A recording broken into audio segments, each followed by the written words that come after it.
ৰহা যি press club আজি এই প্ৰেছ ক্লাবত আমি এখন সংবাদমেল আয়োজন কৰিছোঁ আৰু আমি আমন্ত্ৰণ কৰি অনা সংবাদ কৰ্মী বন্ধুসকল সকলোলৈকে আমি সৰুতীয়া ছাত্ৰ সন্থাৰ তৰফৰ পৰা আন্তৰিক অভিনন্দন জ্ঞাপন কৰিছোঁ। আমাৰ মাজত উপস্থিত আছে সৰুতীয়া ছাত্ৰ সন্থাৰ উপদেষ্টা প্ৰহ্লাদ কুমাৰ মচৰং, দীপক আমচং ডাঙৰীয়া, সাধাৰণ সম্পাদক তৰুণ মাদাৰ, উপসভাপতি কন্দপ হুকাই, নগাঁও জিলা সমিতিৰ সভাপতি সিদ্ধান্ত বৰদলৈ, সাধাৰণ সম্পাদক পাৰ্থপ্ৰতিম দামলং, আমাৰ সাংগঠনিক সম্পাদক ভাস্কৰ বৰদলৈ হুকাই আৰু বিত্ত সম্পাদক বিদ্যা মিথি। আজি আপোনালোকক আমাৰ ৰহা আঞ্চলিক কমিটিৰ সভাপতি দীপসিং ডেকা ৰজা, গতিকে আমি আপোনালোকক আজি আমন্ত্ৰণ কৰি আনিছোঁ। কিছু সিদ্ধান্ত গ্ৰহণ কৰিছোঁ। যোৱা 15 নৱেম্বৰ তাৰিখে আমাৰ কাৰ্যনিৰ্বাহক সভা অনুষ্ঠিত হৈছিলে মৰিগাঁও জিলা ট্ৰাইবেল সংঘত, আৰু সেই কাৰ্যনিৰ্বাহক সভাই কেইবাটাও আমি গুৰুত্বপূৰ্ণ সিদ্ধান্ত গ্ৰহণ কৰিছোঁ আৰু আমি আন্দোলনৰ কিছু গণতান্ত্ৰিকভাৱে আন্দোলনৰ কাৰ্যসূচীলৈকে যাবলৈ বিচাৰিছোঁ। অহা 27 নৱেম্বৰ তাৰিখে আমি গুৱাহাটীত যি সচলত যি বিধানসভা যিহেতুকে অধিৱেশন আৰম্ভ হ'ব অহা 25 নৱেম্বৰ তাৰিখৰ পৰা, গতিকে আমি অহা 27 নৱেম্বৰ তাৰিখে সচলত ধৰ্ণা কাৰ্যসূচী ৰূপায়ণ কৰিবৰ কাৰণে সিদ্ধান্ত গ্ৰহণ কৰিছোঁ। তাৰ লগে লগে অহা ইংৰাজী 20 আৰু 21 ডিচেম্বৰ তাৰিখে আমি সমগ্ৰ মধ্য অসমত এটি বাইক ৰেলী উলিয়াবৰ কাৰণে আমি ৰাইজৰ মাজত সজাগতা আনিবৰ কাৰণে আমি বাইক ৰেলী কাৰ্যসূচী ৰূপায়ণ কৰিবৰ কাৰণে ব্যৱস্থা গ্ৰহণ কৰিছোঁ, সিদ্ধান্ত গ্ৰহণ কৰিছোঁ। তাৰ লগে লগে অহা 29 ডিচেম্বৰ তাৰিখে আমি দহালি মকৰীয়া যি পঞ্চখেলীয়া খেলপথাৰ আছে তাতে এখন আমি বিশাল গণসমাৱেশ আয়োজন কৰিবৰ কাৰণে আমি সিদ্ধান্ত গ্ৰহণ কৰিছোঁ। আৰু সেই গণসমাৱেশত আমি মুখ্য অতিথি হিচাপে আমন্ত্ৰণ জনাম ৰাভা সাহিত্য পৰিষদৰ মুখ্য কাৰ্যবাহী সদস্য টংকেশ্বৰ ৰাভা ডাঙৰীয়া, ৰাভা ছাত্ৰ সন্থাৰ নিখিল ৰাভা ছাত্ৰ সন্থাৰ মাননীয় সাধাৰণ সম্পাদক ডক্টৰ সুভাষ ৰাভা ডাঙৰীয়া, নিখিল বড়ো ছাত্ৰ সন্থাৰ মাননীয় সভাপতি দীপেন বড়ো ডাঙৰীয়া, টাকা মিচিং পৰিং পেবাঙৰ মাননীয় সভাপতি তিলক দলে ডাঙৰীয়া, মিচিং সাহিত্য পৰিষদৰ মুখ্য কাৰ্যবাহী সদস্য পৰমানন্দ চাৰেঙীয়া ডাঙৰীয়া আৰু তিৱা সাহিত্য পৰিষদৰ মুখ্য কাৰ্যবাহী সদস্য জীৱন চন্দ্ৰ কোঁৱৰ ডাঙৰীয়া আৰু আমি জাতীয় সংগঠনসমূহৰ সভাপতি সম্পাদকসমূহক লৈ পেলাই আমি এখন বিশাল গণসমাৱেশ আয়োজনৰ ব্যৱস্থা কৰিছোঁ। গতিকে আমি অতি সোনকালে অহা ডিচেম্বৰ মাহৰ ভিতৰত অসম চৰকাৰে এটা সিদ্ধান্ত গ্ৰহণ কৰিব লাগে যে ডিচেম্বৰ মাহৰ ভিতৰত তিৱা সাহিত্য পৰিষদে ভাৰতীয় সংবিধানৰ 6ষ্ঠ অনুসূচীত অন্তৰ্ভুক্ত কৰা যি সিদ্ধান্ত, সেই সিদ্ধান্ত কিন্তু অহা ডিচেম্বৰ মাহৰ ভিতৰত অসম চৰকাৰ কেন্দ্ৰীয় চৰকাৰ আৰু তিৱা জাতীয় সংগঠনৰ লগত ত্ৰিপাক্ষিক বৈঠক অনুষ্ঠিত কৰিবৰ কাৰণে কিন্তু আমি দাবী জনাইছোঁ। ভাৰতীয় সংবিধানৰ 6ষ্ঠ অনুসূচীত অন্তৰ্ভুক্ত কৰা, কিন্তু আজিলৈকে 36টা বছৰে সৰুতীয়া ছাত্ৰ সন্থাই গণতান্ত্ৰিকভাৱে আন্দোলন অব্যাহত ৰাখিলে, কিন্তু আজিলৈকে অসম চৰকাৰে কেন্দ্ৰীয় চৰকাৰে কিন্তু সেই 6ষ্ঠ তিৱা সাহিত্য পৰিষদ ভাৰতীয় সংবিধানৰ 6ষ্ঠ অনুসূচীত অন্তৰ্ভুক্ত কৰা কোনো পদক্ষেপ গ্ৰহণ নকৰিলে। শেহতীয়াকৈ যোৱা যি বিধানসভা অধিৱেশনৰ পাছত কেবিনেট সিদ্ধান্ত গ্ৰহণ কৰি অসম চৰকাৰে এটি প্ৰস্তাৱ গ্ৰহণ কৰিছে কেবিনেট সিদ্ধান্ত যে তিৱা ৰাভা মিচিং সাহিত্য পৰিষদ ভাৰতীয় সংবিধানৰ 6ষ্ঠ অনুসূচীত সাংবিধানিক মৰ্যাদা প্ৰদান কৰা হ'ব। কিন্তু আজিলৈকে আমি অৱগত নহ'লোঁ বা সংগঠন বা তিৱা সাহিত্য পৰিষদৰ বিষয়ববীয়া কোনোৱে কিন্তু আজিলৈকে ৰাজহুৱা নকৰিলে যে অসম চৰকাৰে যে ভাৰতীয় সংবিধানৰ 6ষ্ঠ অনুসূচীত তিৱা সাহিত্য পৰিষদ অন্তৰ্ভুক্ত কৰা হ'ব বা সাংবিধানিক যি মৰ্যাদা প্ৰদান কৰাৰ বিষয়, এই বিষয়ে কিন্তু অৱগত কৰা নহ'ল। আৰু কেন্দ্ৰীয় চৰকাৰে এই প্ৰস্তাৱ প্ৰেৰণ কৰিলে নাই সেইটো আমি আজিলৈকে অৱগত নহ'লোঁ। যোৱা বিধানসভা অধিৱেশনৰ সময়ত জনজাতি পৰিক্ৰমা মন্ত্ৰী তথা শিক্ষা মন্ত্ৰী অসমৰ ডাক্তৰ ৰণোজ পেগু ডাঙৰীয়াই কৈছিলে যে 2 মাহৰ ভিতৰত তিৱা ৰাভা মিচিং সাহিত্য পৰিষদৰ যি সাংবিধানিক মৰ্যাদা প্ৰদান কৰা হ'ব ইয়াৰ মডেলিটি তৈয়াৰ কৰা হ'ব আৰু এইটো ৰাজহুৱা কৰা হ'ব আৰু কেন্দ্ৰীয় চৰকাৰলৈ প্ৰেৰণ কৰা হ'ব। কিন্তু আজিলৈকে এই যি মডেলিটি কিন্তু তৈয়াৰ কৰা নহ'ল আৰু আমি অৱগত নহ'লোঁ। গতিকে আমি এই যি তিৱা জনগোষ্ঠীক যি প্ৰতাৰণা কৰি আহিছে অসম চৰকাৰ আৰু কেন্দ্ৰীয় চৰকাৰ, এইটো আমি ঘোৰ বিৰোধিতা কৰিছোঁ। আৰু এনেদৰে যদি এই জনগোষ্ঠীসমূহক প্ৰতাৰণা কৰি আহে, তেখেতসকলে নিৰ্বাচনৰ বৈতৰণি পাৰ কৰিবৰ কাৰণে তেখেতসকলে যেতিয়া সিদ্ধান্ত গ্ৰহণ কৰোঁ বুলি কয়, এইটো আমি ঘোৰ বিৰোধিতা কৰিছোঁ আৰু আমি কিছু আন্দোলনৰ কাৰ্যসূচীলৈকে যাবলৈ বিচাৰিছোঁ। তাৰ লগে লগে আমাৰ আৰু এটা দাবী আছিলে যে তিৱা ভাষা শিক্ষক নিযুক্তি প্ৰদান কৰিব লাগে। ইতিমধ্যে অসম চৰকাৰে সিদ্ধান্ত গ্ৰহণ কৰি যি NEP system new education policy চিষ্টেমত তেখেতসকলে জনজাতীয় যি ভাষা তিৱা ৰাভা মিচিং বড়ো ডিমাচা কাৰ্বি এই যি ভাষা তিৱা ভাষা বা শিক্ষক নিযুক্তি যি প্ৰক্ৰিয়া সেই শিক্ষক নিযুক্তি প্ৰক্ৰিয়াত তেখেতসকলে এটা সিদ্ধান্ত গ্ৰহণ কৰি আমি 100খন বিদ্যালয়ত যিহেতুকে তিৱা ভাষা শিক্ষক নিযুক্তি প্ৰদান কৰিবৰ কাৰণে দাবী জনাই আহিছিলোঁ এই দাবীৰ প্ৰতি সন্মান জনাই তেখেতসকলে অসম চৰকাৰৰ শিক্ষা বিভাগে ডাক্তৰ ৰণোজ পেগু ডাঙৰীয়াৰ নেতৃত্বত শিক্ষামন্ত্ৰীৰ নেতৃত্বত 68খন বিদ্যালয়ক মাধ্যম হিচাপে তেখেতসকলে নিযুক্তি প্ৰদান কৰাৰ ব্যৱস্থা গ্ৰহণ কৰিলে আৰু ইতিমধ্যে 68খন বিদ্যালয়ত তেখেতসকলে মাধ্যম হিচাপে যি ব্যৱস্থা গ্ৰহণ কৰিছে আমি আদৰণি জনাইছোঁ কিন্তু কথাটো হ'ল যিসকল শিক্ষকক তেখেতসকলে শিক্ষা বিভাগে নিযুক্তি প্ৰদান কৰিছে সেই শিক্ষা বিভাগে নিযুক্তি প্ৰদান কৰাত যিটো আমি দেখিবলৈ পালোঁ তাতে যিসকল ভাষা শিক্ষক নজনা ভাষা কিছুমান শিক্ষক আছিল সেই শিক্ষকক প্ৰশিক্ষণৰ জৰিয়তে তেখেতসকলে ভাষা শিক্ষা প্ৰদান কৰিবৰ কাৰণে আগবঢ়াবলৈ বিচাৰিছে এইটো আমি বিৰোধিতা কৰিছোঁ দ্বিতীয় কথাটো হৈছে আমি যদিও আদৰণি জনাই পেলাই বিৰোধিতা কৰিবলগীয়া আছে এটা কথাই আমি বিৰোধিতা কৰিবলগীয়া হৈছে যে সেই যি তিৱা ভাষা শিক্ষক নিযুক্তি যি প্ৰক্ৰিয়া এইটো অসম চৰকাৰে স্থায়ীভাৱে তেখেতসকলক স্পেচিয়েল টেট পাতি পেলাই তেখেতসকলক নিযুক্তি প্ৰদান কৰিব লাগে বুলি আমি দাবী জনাইছোঁ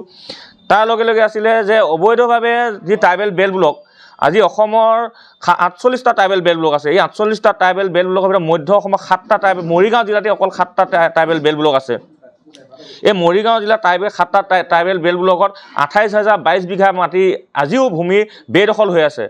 বেদখলকাৰীয়ে বেদখল কৰি আহিছে আমি বাৰে বাৰে দাবী উত্থাপন কৰি আছোঁ তথ্য সহকাৰে দিছোঁ যে কোন বেল্ট ব্লকত কিমান বিঘা মাটি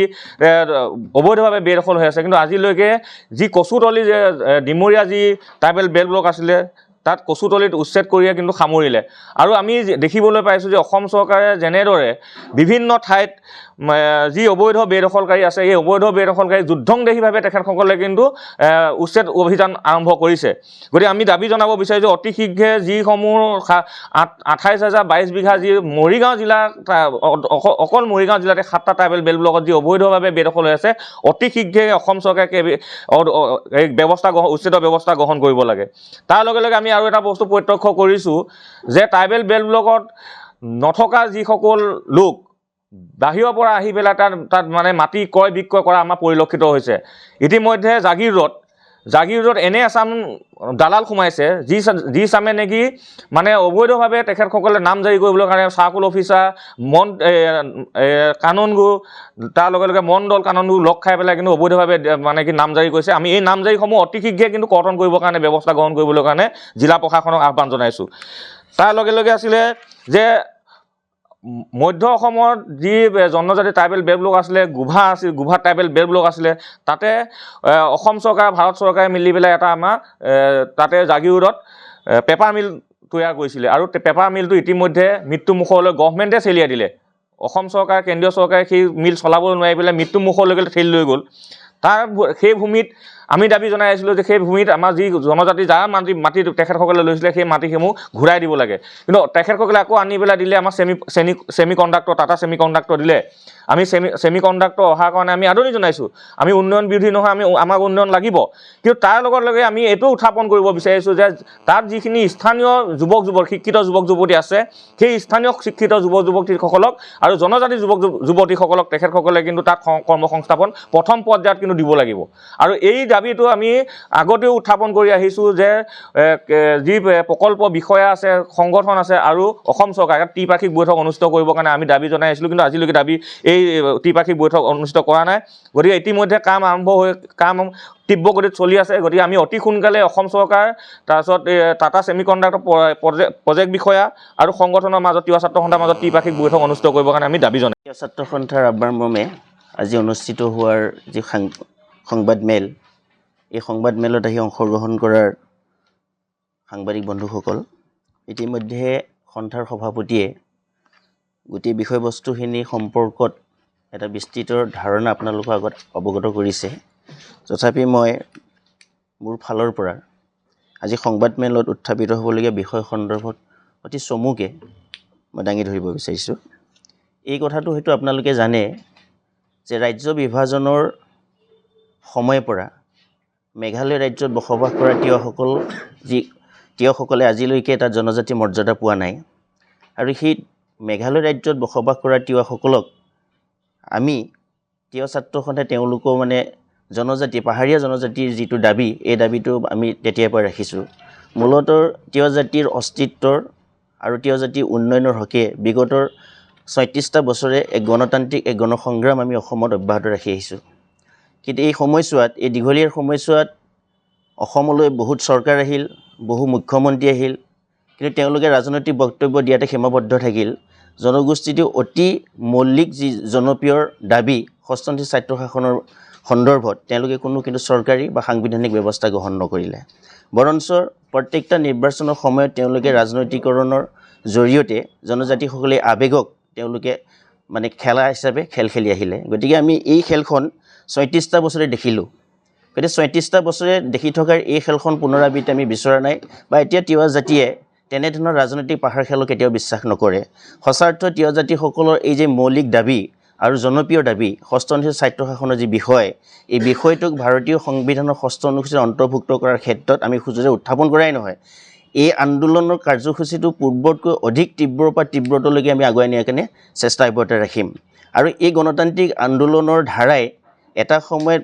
বৰ্তমান বৰ্তি থকা ভাৰতীয় জনতা পাৰ্টীৰ চৰকাৰক ক'ৰবাত নহয় ক'ৰবাত কিন্তু বিস্তৰ ক্ষতি কৰিব গতিকে এই কথাটো আমি তেওঁলোকক অৱগত কৰিছোঁ আপোনালোকৰ মাধ্যমেদি দ্বিতীয় কথাটো হৈছে যে জনজাতিসকলে নিজৰ ভূখণ্ডটো ৰক্ষাৰ কাৰণে আজিলৈকে বিভিন্ন ধৰণৰ সংগ্ৰাম কৰিলে যাৰ কাৰণে ট্ৰাইবেল বেল্ট ব্লক গঠন কৰিছিল অৰ্থহীনভাৱে চৰকাৰে সেই ট্ৰাইবেল বেল্ট ব্লকসমূহক কিন্তু তেওঁলোকে চৰকাৰী কোনো ধৰণৰ ৰক্ষণাবেক্ষণ বা নীতি নিয়মৰ মাজত তেওঁলোকে ৰাখিব পৰা নাই বৰঞ্চ চৰকাৰী একো তাত বেদখল কৰাৰ ব্যৱস্থা কৰিছে আপোনালোকে হয়তো এই কথাটো জানিব যে অসমত যেতিয়া চৰকাৰক যেতিয়া অনুষ্ঠান প্ৰতিষ্ঠান পাতিবলগীয়া হয় তেতিয়া পোনচাতে টাৰ্গেট হৈ যায় কিন্তু ট্ৰাইবেল বেল্ট এণ্ড ব্লকৰ মাটিসমূহ আপুনি গুৱাহাটী বিশ্ববিদ্যালয় চাওক বা আজি আমাৰ যিখন চৰকাৰে ৰাজধানী পাতিছে সিংহলৰ পৰা আনি শ্বিলঙৰ পৰা আনি অসমত যিখন দিছপুৰ ৰাজধানী পাতিল তাৰ হাজাৰ হাজাৰ বিঘা ট্ৰাইবেল মানুহৰ মাটি ট্ৰাইবেল বেল্ট এণ্ড ব্লকৰ মাটি এনেধৰণকে তেওঁলোকে কিন্তু ট্ৰাইবেল মানুহৰ মাটি হস্তগত কিন্তু চৰকাৰীভাৱে কৰি আছে অন্যান্য বহিৰাগত বা বেদখলকাৰীবিলাকতো আছেই তাৰ উপৰি চৰকাৰো আগ্ৰাসন চলাই আছে জনগোষ্ঠীটো মানে য'তে ত'তে আগ্ৰাসনৰ যদি প্ৰথম নমুনাটো দাঙি থৈছে তেতিয়াহ'লে সেইটো অসম চৰকাৰে দাঙি থৈছে গতিকে এনেধৰণৰ দুমুখীয়া নীতি অৱলম্বন কৰাৰ জৰিয়তে অসমৰ প্ৰকৃত জনগোষ্ঠীসমূহ অস্তিত্ব বিপন্ন কৰিব বিচৰা যি ৰাজনৈতিক পাহাৰ খেল এইটোক তিৱা ছাত্ৰসন্থাই আজিৰ তাৰিখত কোনো কাৰণতে মানি ল'ব নোৱাৰে আৰু মানা প্ৰশ্নও নাহে গতিকে চৰকাৰক আমি সকীয়াই দিছোঁ যে এই সময়খিনিৰ ভিতৰত তেওঁলোকৰ নিৰ্বাচন হ'বলৈ আৰু বেছি দিন নাই এই সমাগতৰ সময়খিনি তেওঁলোকে উচিত এটা সিদ্ধান্ত গ্ৰহণ কৰক তেওঁলোক শুভবুদ্ধি উদয় হওক নহ'লে হিতে বিপৰীত হ'ব তেওঁলোকৰ আমি অসমত যিমানবোৰ জনগোষ্ঠী আছোঁ এই সকলো জনগোষ্ঠী ঐক্যবদ্ধভাৱে তেওঁলোকৰ বিৰুদ্ধে আমি যুঁজিবলৈ বাধ্য থাকিম আজিকালি এটা আকৌ নতুন ধাৰা সৃষ্টি হৈছে সেই ধাৰাটো হৈছে যে জুবিন অনুৰাগীক জুবিনে যদি ন্যায় নাপায় ট্ৰাইবেল মানুহে যদি অসমৰ প্ৰকৃত জনগোষ্ঠীবিলাকে যদি ন্যায় নাপায় সাংবিধানিক মাধ্যমেদি বা চৰকাৰে যদি ন্যায় প্ৰদান কৰাত ব্যৰ্থ হয় তেতিয়াহ'লে দুটা শক্তি সন্মিলিতভাৱে চৰকাৰৰ বিৰুদ্ধে যুঁজিলে এই দুয়োটাৰ শক্তিয়ে কিন্তু চৰকাৰক পৰাহত কৰিবলৈ মানে শক্তি মানে এইটো এটা ডাঙৰ শক্তি হিচাপে চিহ্নিত হ'ব গতিকে চৰকাৰে এই কথাটো বুজি পোৱা উচিত এতিয়া ছেমি কণ্ডাক্টৰ পাতিলে ক'ত যে গোভাৰ ট্ৰাইবেল বেল্ট ব্লকৰ ২০০০ বিঘাৰ মাটিৰ ওপৰত ১৯৯০ চনতে গঠন কৰা যি পেপাৰ মিল আছিলে সেই পেপাৰ মিলটো গঠন কৰাৰ সময়তো আমি স্থানীয় দল সংগঠনসমূহে বিৰোধিতা কৰিছিলোঁ আমি এই কথাটো বিৰোধিতা কৰিছিলোঁ যে উন্নয়নটো আমি বিচাৰোঁ কিন্তু উন্নয়নৰ নামত প্ৰকৃত জনগোষ্ঠীক ধ্বংস কৰিব পৰা বিধ্বস্ত কৰিব পৰা আঁচনি কিন্তু আমি গ্ৰহণ কৰিব নোৱাৰোঁ সেইখিনি সময়ত আলোচনাৰ সময়ত অসম চৰকাৰ কেন্দ্ৰীয় চৰকাৰৰ লগত এটা কথা আমি মানে এইটো মিলিত হৈ এই কথাটো তেওঁলোকক জনাই দিয়া হৈছিল যে ট্ৰাইবেল বেল্ট এণ্ড ব্লকৰ অধীনস্থৰ সেই ২০০০ বিঘাৰ মাটি তেওঁলোকে সেই পেপাৰ মিলৰ নামত অধিগ্ৰহণ কৰিছে বিভিন্ন চল চাতুৰি আৰু বিভিন্ন মিছা প্ৰলোভন দি পেলাই তেওঁলোকে প্ৰথম চৰ্তটো আছিল থলুৱাৰ মানুহক ১০০% তেওঁলোকে নিযুক্তি প্ৰদান কৰিব থলুৱাৰ মানুহক তেওঁলোকে সেই উপযুক্ত ভূমিৰ বিনিময়ত তেওঁলোকে কি দিব মানে উপযুক্ত ক্ষতিপূৰণ দিব কিন্তু এই দুয়োটা নীতিকে তেওঁলোকে কিন্তু প্ৰতিশ্ৰুতি কিন্তু পালন কৰিব নোৱাৰিলে থলুৱাসকলো নিযুক্তি দিয়াটো দূৰৰে কথা বৰঞ্চ ভূমি যে হস্তগত কৰিলে সেই ভূমি বিপৰীতে যি ক্ষতি হ'ল সেই ক্ষতিপূৰণ বা সেই ভূমি বিনিময়ত পাবলগীয়া সেই পইচাখিনিও কিন্তু আজিলৈকে সেই মাটিগৰাকীক দিয়া নহ'ল আমি যেতিয়া পেপাৰ মিল তেওঁলোকৰ চৰকাৰী মানে ষড়যন্ত্ৰৰ ফলত যেতিয়া এই পেপাৰ মিল ধ্বংস হ'ল পেপাৰ মিলৰ পিছত পুনৰ আহিল ছেমি কণ্ডাক্টৰ এই ক্ষেত্ৰতো আমি কৈছোঁ যে যিহেতু পেপাৰ মিলত নামত অধিগ্ৰহণ কৰা সেই মাটিসমূহ এতিয়ালৈকে সেই মাটিগৰাকী উপযুক্ত ক্ষতিপূৰণ নাপাল বা নিযুক্তি নাপাল গতিকে এই চেগতে তেওঁলোক পুনৰ সেই মাটিসমূহ ঘূৰাই দিব লাগে প্ৰকৃত মালিকক কিন্তু তেওঁলোকে সেইটো নকৰি পুনৰ জোৰ জবজ কৰি পেলাই ছেমি কণ্ডাক্টৰ নামৰ এটা আকৌ কোম্পানী আনি ইয়াত বহুৱালে এতিয়া এই সন্দৰ্ভত আমি এটা কথাই উল্লেখ কৰিব বিচাৰিছোঁ যে ছেমি কণ্ডাক্টৰ নামৰ সেই অনুষ্ঠানটো বা প্ৰতিষ্ঠানটো সৰ্বভাৰতীয়ৰ ভিতৰত এটা বৃহৎ অনুষ্ঠান হ'ব, বৃহৎ এটা ইণ্ডাষ্ট্ৰী হ'ব। এই ইণ্ডাষ্ট্ৰীটো হওক, ক'বলগীয়া নাই, কিন্তু সেই পূৰ্ব যি ভূমিগৰাকী আছে তেওঁলোকে সেই উপযুক্ত ক্ষতিপূৰণ আজি দেশত পাব লাগিব। দ্বিতীয় কথা হ'ল থলুৱাৰ যি যুৱক যুৱতীসকল আছে, এই থলুৱাৰ যুৱক যুৱতীসকলক, স্থানীয় যুৱক যুৱতীসকলক 100% কিন্তু নিযুক্তি প্ৰক্ৰিয়াত মানে মাধ্যমেদি তেওঁলোকক নিযুক্তি প্ৰদান কৰিব লাগিব। এইটো হৈছে তিৱা ছাত্ৰ সন্থাৰ মূল দাবী আজি তাৰিখত। এই দুয়োটা নীতি বা এই দুয়োটা সিদ্ধান্তক যদি তেখেতসকলে মানিবলৈ অমান্তি হয় বা মানাৰ ক্ষেত্ৰত তেওঁলোকে ভেঙুচালি কৰে, তেতিয়াহ'লে তিৱা ছাত্ৰ সন্থাই ছেমিকণ্ডাক্টৰ প্ৰতিষ্ঠানটোৰ প্ৰতিষ্ঠা হোৱাৰ ক্ষেত্ৰত সুযোগে কিন্তু বাধা আৰোপ কৰিব আৰু বাধা প্ৰদান কৰিব আৰু এক গণতান্ত্ৰিক আন্দোলন গঢ়ি উঠিব, যিটো গণতান্ত্ৰিক আন্দোলন মাত্ৰ অসমৰ লগতে সমগ্ৰ ভাৰতবৰ্ষত কিন্তু এটা ক্ষতি হ'ব। গতিকে আমি সময় থাকোঁতে চৰকাৰক এইটো জনাই দিছোঁ যে তেওঁলোকে যি নিযুক্তি প্ৰক্ৰিয়া আৰম্ভ কৰিব, এই নিযুক্তি প্ৰক্ৰিয়া প্ৰদান কৰা বেলিকা পূৰ্বতেই জাতীয় সংগঠনসমূহ আৰু প্ৰতিষ্ঠান লগতে অসম চৰকাৰ, ভাৰত চৰকাৰৰ প্ৰতিনিধিৰ লগত এটা ত্ৰিপাক্ষিক বৈঠক আলোচনা হওক সন্মিলিতভাৱে। তাৰ পৰৱৰ্তী পৰ্যায়ত তেওঁলোকে নিযুক্তি আমাক ক'বলগীয়া নাই। কিন্তু এই তিৱা ছাত্ৰ সন্থাই জনাই এই দাবীটোৰ প্ৰতি তেওঁলোকে যদি সঁহাৰি নিদিয়ে, তেতিয়াহ'লে তিৱা ছাত্ৰ সন্থাই এটা বাধা প্ৰদান কৰাটো 100% নিশ্চিত হৈ আছে। ইয়াৰ পিছতে আমি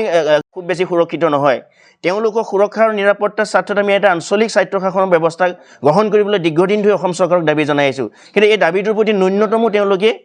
সেই মানে এইটো ইচ্ছা বা সদিচ্ছা প্ৰকাশ কৰা আমি দেখা নাপালোঁ। গতিকে আমি এই কথাখিনিও আজি তাৰিখত কৈছোঁ, চৰকাৰে পুনৰ যদি তেওঁলোকে মজনতত আহিব লগা হয়, চৰকাৰী গাদীত যদি বহিবলগীয়া হয়, তেতিয়াহ'লে আখৰে আখৰে তিৱা ছাত্ৰ সন্থাই কৰা দাবীসমূহ মানে সিদ্ধান্তসমূহ তেওঁলোকে প্ৰদান কৰা প্ৰতিশ্ৰুতিসমূহ পালন কৰিবৰ কাৰণে আমি আহ্বান জনাইছোঁ। সদুশেষত চমুকে আৰু দুটা কথা কৈ মই আজি প্ৰেছমিটৰ মূল বিষয়বস্তুখিনি সামৰিব বিচাৰিম যে ইতিমধ্যে কোৱা হৈছিল যে তিৱা ভাষাৰ 100খন তিৱা স্কুলত তিৱা ভাষাৰ প্ৰৱৰ্তন কৰিব লাগে, তাই 68খনত দিলে, তাকো মাধ্যম হিচাপে দিলে। কিন্তু আমি এই কথাটো দাবী কৰিছিলোঁ যে অসমত যিহেতু ভৈয়ামত বহু শৰ গাঁও আৰু মৰিগাঁৱতে আছে 663খন, 400খনতকৈ অধিক গাঁও আছে মৰিগাঁৱতে, য'ত 50% এবভ, সেই অঞ্চলসমূহত আমি ভাষাটো ঐচ্ছিক বিষয় হিচাপে প্ৰৱৰ্তন কৰাৰ দাবী জনাইছিলোঁ। কিন্তু তেওঁলোকে য'ত হোম লেংগুৱেজ হিচাপে তিৱা ভাষা চলি আছে, য'ত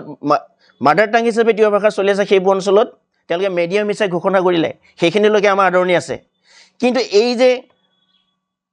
কেইবাশ গাঁও যে ভৈয়ামত থাকি গ'ল,